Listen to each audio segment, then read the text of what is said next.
Well, good morning. Welcome to Coffee with the Pastor. Glad you could join me this morning.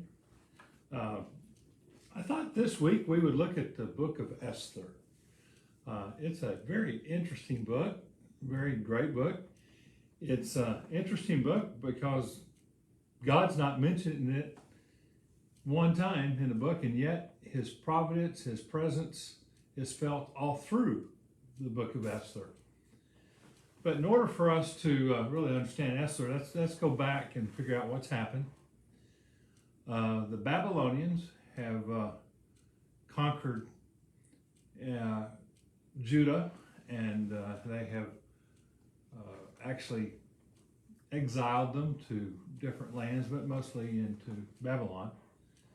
But then the Persians took over the Babylon. And the Persians were very, very powerful. And modern Iran area type over there. And we need to realize just how powerful this group was. In Esther chapter 1, talks about this is what happened during the time of Xerxes. The Xerxes who ruled over 127 provinces stretching from India to Kush. So they had actually gotten into India, and they had a huge empire. And they actually were going to go over into Europe and try to go into Europe. And by all accounts, should have made it into Europe. They were going to start with Greece. And they had a much larger army and a much larger navy than Greece did. And at that time, Greece was not consolidated. They were in parts, different parts. They had the Athenians, the Spartans, all the Macedonians and all. But when they saw the threat of Xerxes coming to their country, they decided to come together. Xerxes was very powerful. There's been some movies made about it here in recent years. How they portrayed Xerxes was kind of interesting.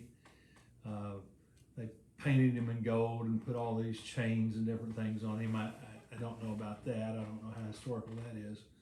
But they referred to him as a god, because I think that's how the people did. They thought of Xerxes more as a godlike ruler. And so Xerxes was very, very powerful. And he was going to go over and conquer Greece. Now think about that. If he had succeeded, we'd never had Western civilization. There had never been an Alexander the Great. There had never been a Roman Empire.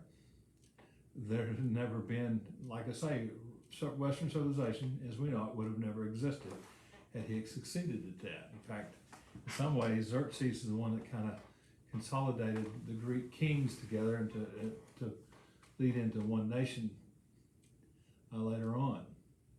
It would have been interesting, because I know a big part of my college education was studying about Western civilization, and it almost wasn't because of Xerxes, and he was that powerful. And it's really miraculous that it didn't happen. In fact, I kind of see the providence of God in that not happening. It's not in the Bible or anything, but it was very powerful.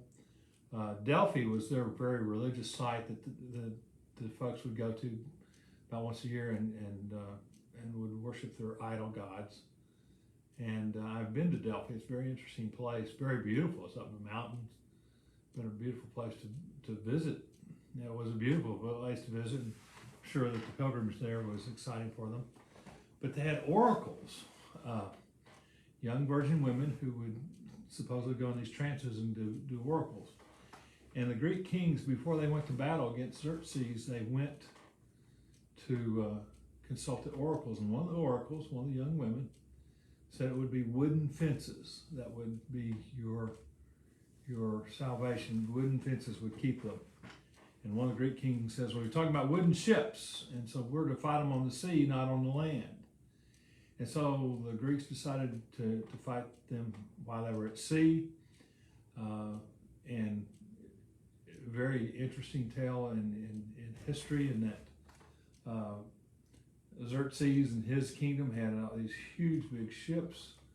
Greeks had smaller ships, but their smaller ships were so much more limber, and they were able to go in and out, and were able to defeat them there at sea, the Aegean Sea, before they got to Greece, and was able to avert being conquered because of that. Our guide, when I was there, said he got so discouraged he went back and took a new wife, Esther. I don't know if there's any truth to that. But we're going to read and we're going to study the book of Esther.